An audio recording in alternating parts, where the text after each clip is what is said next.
damn fine show, chaps. Awfully glad you came along. It could have got sticky there for a moment. I thought Jerry might get through, and then I remembered I hadn't been to see my friends down at High House Insurance. Well, don't be like me. Make sure that when we get back to base, you go to High Street, Selsey, and check with the guys at High House Insurance. Make sure all your house insurance is up to date. Or you can telephone them on Selsey 606 552. Thank you, chaps. Tally-ho. Hi and welcome to What's On. This is where we have a look at some of the things, and it is just some of the things, that are going on in and around the village for the coming week. Now, of course, if you know of other things that are going on and you'd like them mentioned in this part of the programme, then please contact us. You can do so by emailing us at studio.saleseyinternetradio@gmail.com, or you can text us, and that's probably as easy as anything, and that's on 07551 93019. Right, so for a look at what's happening for the coming week, on Tuesday the 8th we have a coffee morning at the Selsey Golf Club in aid of Macmillan's, and that's only 50p for a coffee or a tea and £1 for a fruit scone. So get along there and get yourself some tea and cake. It'll be lovely, and it really supports a good cause. And on Wednesday the 9th of September, Selsey Model Boat Club meet at East Beach Pond, and that's weather permitting. We don't want those boats out in the rain, they might get wet. And that's from 4pm till 6pm. And on Thursday the 10th of September, Selsey Bridge Club hold their meeting at the Selsey Club from 2pm till 5pm, and basic beginners lessons are available. So if you ever fancied playing bridge, well, get yourself off down to the Selsey Club and you can learn. Also on Thursday the 10th, it's open mic night at the Seal. Now get yourself down to the Seal every second Thursday of the month, and it's a great evening's entertainment. The night's hosted by Sej and John, and it's great fun and a good evening's entertainment. And take along your guitar or any other instrument that you play, or just your voice. The open mic nights are open to everybody, well, whether you're experienced or inexperienced, doesn't really matter. Just get yourself down there and have some fun. Now on Friday the 11th of September, Bright Sparks for all school years 1 to 4 starts again at the East Beach Evangelical Church, and that's from 5pm to 6pm, and that's only 50p, so that's an absolute bargain. Once again this year, Steve, the owner of Summit Bikes in Selsey, will be supporting leukemia and lymphoma research by once again taking part in the London to Paris ride. But this time he'll be taking 4 others with him, and they'll be starting their 5-day journey in Selsey. So on Saturday the 12th of September, the Seal will be holding an all-day event to help support Steve and his fellow riders. The 5 men will pedal a static bike out the side the Seal from 11am to 11pm. So that's quite a long ride, 11am to 11pm. You could end up sore. Anyway, there are a selection of prizes up for grabs for those who can correctly guess how many miles they will ride in 12 hours. There'll also be a timed roller challenge with a prize for the winner. And I mean, what better way really is there to support a fantastic charity than by spending your day in the pub? Great idea in my book. Full details of this you can get on their Selsey to London to Paris 5-day ride. And if you'd like to donate to this, it's a fabulous cause, then you can get onto www.justgiving.com/summitbikes500, and you can donate all the money you'd like to donate, no matter whether it's a large amount or a small amount. It'll be equally as welcome. And that's at the Seal, outside the Seal, from 11am to 11pm. Now, I've been by the Seal at 11pm.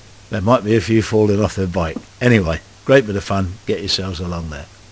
Monday the 14th of September at the Bridge, and that's down at the Academy, is the first meeting for all 11 to 16 year olds who are budding news hounds and or film fans. So if you're interested, go along at 3:15 and find out more. So that's along to the Bridge, 3:15, if you fancy yourself as a film critic or a news hound, and we could do with some of those. Get yourself along there, find out what it's all about. And also on the 14th, there's basketball at the Selsey Centre, and it's only £1 a session, 5 to 6pm for the under 11s and 6 to 7pm for the over 12s. It's So if you're between 11 and 12, I'm not quite sure what happens. But get yourself down there and keep yourself fit playing basketball. It's a great sport, it really is. And on Tuesday the 15th of September... Red leader to red flight. Red leader to red flight. On departure Goodwood, chaps, we'll head south to Selsey, where we muster for this Battle of Britain commemorative flight. And while we're waiting, I'd like you all to tune to Selsey Internet Radio. Tally-ho, chaps.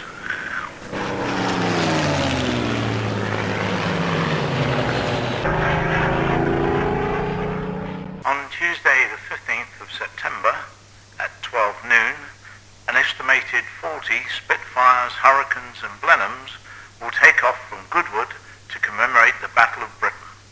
They will take off in groups of 4, circle over the aerodrome before heading for Selsey, and then, once mustered, they will disperse into smaller groups and fly into different directions to cover areas of the south of England. Hundreds of thousands of people will see and hear the Second World War aircraft commemorating a decisive moment in the battle between the few of RAF Fighter Command and the might of Hitler's Luftwaffe. In what is expected to be the largest flypast by the aircraft since 1945, the formation will take off en masse from Goodwood Airfield before gathering over Selsey. The group will then break up into 10 smaller formations to fly over towns in the south of England. An event, which is to include a tea dance, will be held at the Selsey Centre. So, come on good people of Selsey, if you have a flag, fly it. Let's give these chaps a rousing send-off.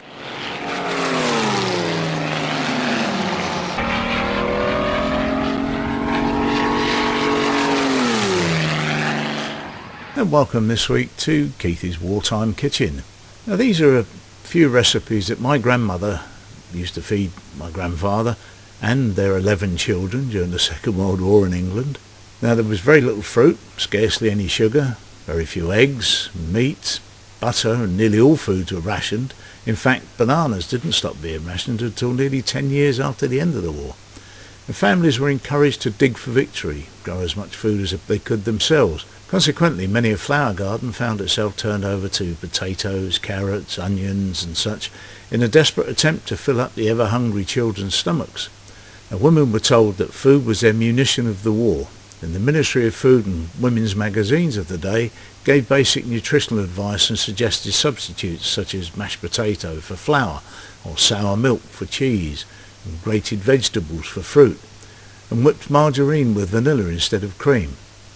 But the housewife of the 1940s had to be very creative with what little food they had, and they'd had to queue for that, sometimes for quite a long time, with their ration books in their hands.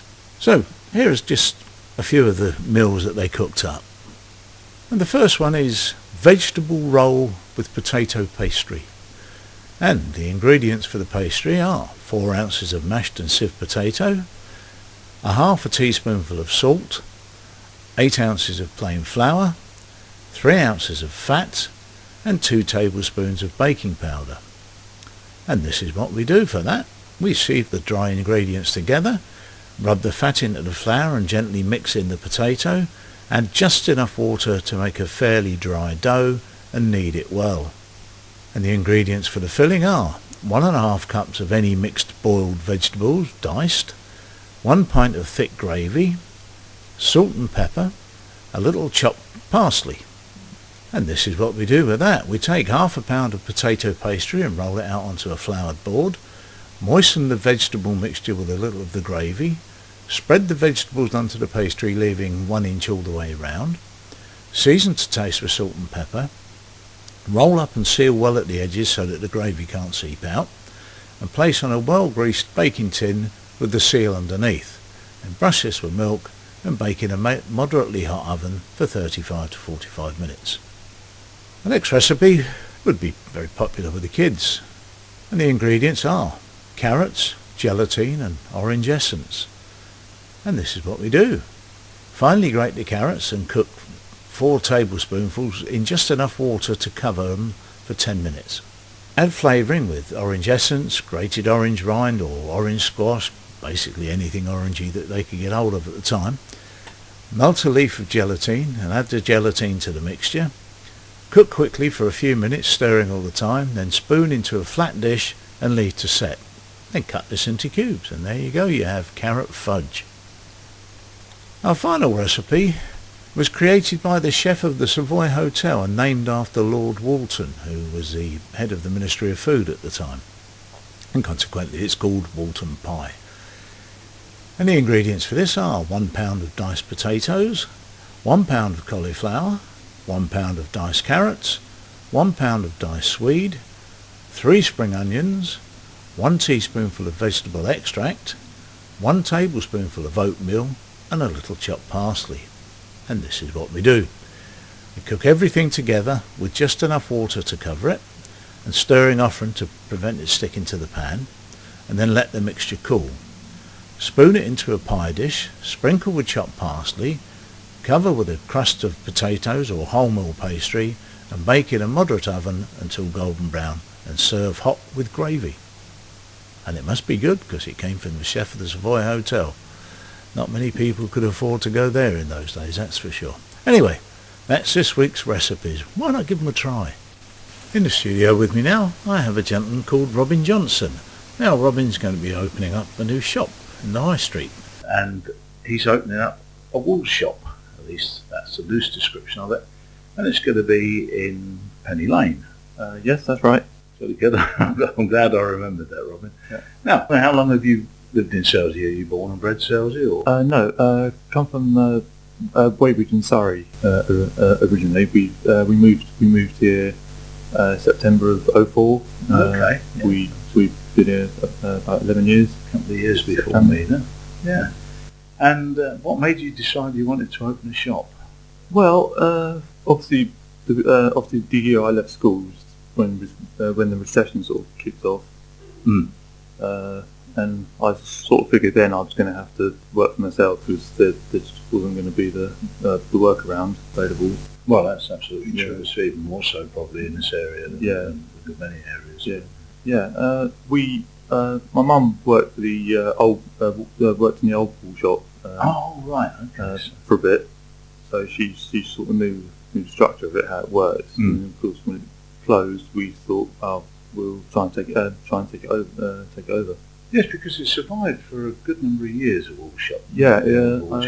So there must have been a call for it. Yeah, I believe that lasted about 10 years. That long? Did it really? I think it's about 10. Yeah, well, I mean, there must have been a call for it to last that long. So there's obviously people out there knitting or are doing. There's a lot of people locally knitting, crochet, and everything. Yeah. I always envy them. I could never do it. Now, it's not going to be just a wool shop, I understand. No. We're going to invite other crafters, any other local crafters, if they want to come and rent some space for us. I see. Okay. Yeah, we've got some space they can rent for a week, a couple of weeks at a time. And sounds like a very interesting idea. Yeah. If they want to come and display their things. Yeah, that sounds like a very interesting idea, because quite often there are people making lots of stuff. And really nowadays the only place that can advertise them without it costing them any real money is on Facebook. Yeah. So you do see a lot of them advertising their wares on Facebook. But of course that's not the same as being able to see them in the flesh and say, well, the finish is not as good as I thought, or that really is a good finish. That's a nice finished product. So if they rent some space off you, they can display their wares. People can come and see. Well, that's an excellent idea. I look forward to that, because not only that, but if you're renting that space for only a few weeks at a time, or if people are renting it off you for only a few weeks at a time, it means you've got a change in stock, as it were. You've got a turnover, so you've got the idea to attract people in. Because it's not just a wool shop, and it's not stuff that we saw that last time we went in there, because it can be changed. So, which is also a very good idea, I have to say. It's rather cleverly thought out to keep people coming in, keep a turnover in there. Because then it helps other people as well, because with their businesses, if they see there's a need for whatever they're making, creating, then they can expand on. They don't have to spend a fortune on a whole shop. They can rent some space off you, which of course keeps their overheads down. it assists you, of course, but it keeps it keeps their overheads down, so it's a win-win situation. Yeah. It's everybody benefits from it. So no, it'd be a great idea. Now, your shop opened last Saturday. Were you fully ready for the opening day, or were there still things to do? Few bits, we haven't got the signing sorted out yet. The lady's on holiday, but other than that, we got most of it sorted. So Great stuff. So a few finishing touches, and So we just need a few people along. well, we've got the front shop on the window looks onto the high street, so people can look in. Yeah, but it's nicer if they come in and have a And look around. You can't take money off of people if they just stood out looking through the window. So everybody needs to come inside and have a look. There's all sorts of untold secrets inside, so go in and have a look. Well, thank you very much for coming in, Robin, and That's right. giving us the lowdown on that. And I wish you well. Thank you. It's nice to see another shop opening up on the high street. And we could do with a few more, but we've only got a limited amount of shops. Yeah. Anyway, I wish you well with it, and thank you very much for coming in. Thank you very much. And we go over now to our old friend Giles Pier for his gardening tips. Now, I'm soon to go on holiday, Giles. What are you going to be doing in the garden while I'm away? I don't know what I'm going to do. I'm going to probably think about what you might be doing if you were there. This time of year, beware if you're in any country, rural roads or lanes. Beware of baby rabbits and baby pheasants. There are a lot about, and just beware. Watch out for them. Yeah, they're not worth eating yet either, are they? No, they wouldn't be worth eating. No, it's just being kind to nature. I would say still relax in the garden, I'd say, and when you're relaxing, having a barbecue and a glass of wine or whatever it might be, have a think about it. Review your planting plans, in other words. It's a good idea now because you know what's done well and what hasn't this year. Start reviewing a little bit about what you might be planning for next year. Do you think it's been a good year this year, Giles? And hot, but we don't get that normally, but yeah, I'd say it's been excellent. Yeah, I would. After some of the drenchings we've had earlier in the year. We weren't hoping for much. No, it's recovered itself very much so. The other thing you can be doing now is getting some autumn bulb catalogues with a view to what bulbs you might wish to order for the spring. Yeah, late evening in the countryside if you're out in the countryside, if you're out near dawn, near dusk. You sometimes hear a barn or a tawny owl suddenly break the silence, and then you'll hear the odd bark from a fox, and it can be quite eerie. Now, you're a night bird, Giles, aren't you? Yeah, I am. That's right. That's what Well, I'm I'll talking tell you about. what. I was coming back along the Selsey Road about 2 weeks ago, about 2 o'clock in the morning, so it was well getting on. Mind, after today's debacle with that tractor accident, 2 o'clock in the morning is the best time to travel anyway. And there was a great big barn owl sat on the fence opposite side of the road to Compton's farm shop, and he was just sitting there minding his own business. I guess he was out hunting. No, would have been. But they're beautiful birds. Oh, aren't they are. They are actually. They are. Now, is it true that they can turn their heads 360 degrees on the neck? I honestly cannot say yes or no to that one. I think it is. I'll be Well, they honest. can certainly swivel a hell of a long no, way. they can. They Yeah. can. Oh, yeah, they can. They can swoop very quick, yeah. If you've got pumpkins, or growing pumpkins, I mean, some people like to grow them really large for Halloween or for show. If you want to grow them really large, what you've got to do is restrict each plant to just 1 or 2 pumpkins, and that's all. That's simple as that. Place them on a layer of straw to just keep them off the mud. Otherwise they go rotten. Well, they can do, yeah, they can. And also, it'll be, if you want to have a good display next year, it's a good time now to plant crocosmias, dahlias, chrysanthemums, penstemons, verbena, etc. And then you'll have a great display next year. And if you've got a pond, weeding, clean and remove any algae regularly, which I'm sure most people will do. Thin out any oxygenating, any pond plants, because they probably will, some of them will need thinning at this time. And make sure they're topped up regularly with water, of course. Don't overfeed any fish, because if you do, it'll go to the bottom and it'll cause an awful lot. It'll just go rotten and be horrible. Also, deadhead roses. Keep deadheading roses, I should say, and fertilise. Just give them a little mulch of fertiliser around about now. And also, as I've said before, keep a lookout for black spot. Now, when I was a very young child, my mum used to send me out because we had a baker and a milkman, and they both used horse and carts. And so my mum used to send me out after they'd gone with a shovel and a bucket to pick up the dung, and she'd put the manure on the roses. Was that any good? Yeah, that's fine, as long as it's old. Ah, well, that's why it didn't work, because this was 5 minutes old if you were lucky. Got to be old manure. And another thing that can be quite good, actually, is mushroom compost. Really? But it's very easy, especially around this area where there's a lot of stuff, and they horse manure's offered, and when you get it, it's actually quite new. Yeah. And that can do a lot of damage. Sure. Same with chicken fertiliser. That's not great. That's a bit strong. Too much ammonia in it. Okay. If you want to know if grapes that are in a shop rather than the garden are fresh, get a bunch, shake it a bit, and if grapes fall off, they're not fresh. Okay. That's actually very true to life. That does work, believe me. And again, if you want to check if a pineapple is fresh, if you can pull a little leaf out easy from the top, it's fresh. If you can't, it's not. Okay. So if you can pull the leaves out, that means they're fresh. Yeah, it does. It means it's ripe. The other little thing I'd like to mention is scoop out green, red or yellow peppers, and they make very attractive containers for mayonnaise, salad dressings, sauces and dips. It's really nice on the table. Right, we'll bow out on a little flippancy as we do. Why can't lawns keep a secret? Go on, Giles. Because they're grasses. Oh dear, Giles. You've had enough of me today. I'll see you next time, Giles. Bye for now. Now, did you know that there are plans afoot, and I say they use that term loosely, to build a harbour for Selsey? Well, apparently there are plans afoot, and there's likely to be a fish restaurant or a harbour cafe. I think they're just more ideas than anything, and they could all be coming to Selsey at the new harbour when it's built.